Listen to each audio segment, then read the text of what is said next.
Samantala, tumaas ang bilang ng mga naitalang insidente ng pagkalunod noong 2024 na umabot sa 60, mas mataas kumpara 53 kasong 2023 na iniuugnay sa lagay ng panahon. At saka yung po mga magsasummer na, mga kaibigan, magsasummer na.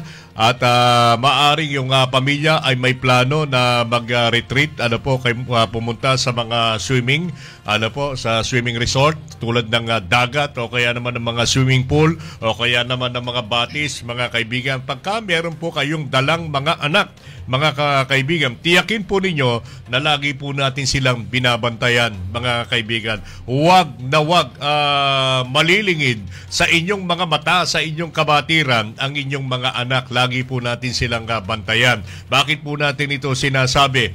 Sa bawat taon, meron po tayong nababalitaan na nalulunod na mga bata dahil busy na nakikipagkwentuhan ang kanyang mga magulang. Hindi niya alam na nalulunod na pala yung kanyang anak. Hindi lamang ito nangyari sa karagatan o sa dagat, nangyari din ito sa mga swimming pool. Apat manatili dito ay dumating kayo ng masaya, uuwi kayo ng masaya.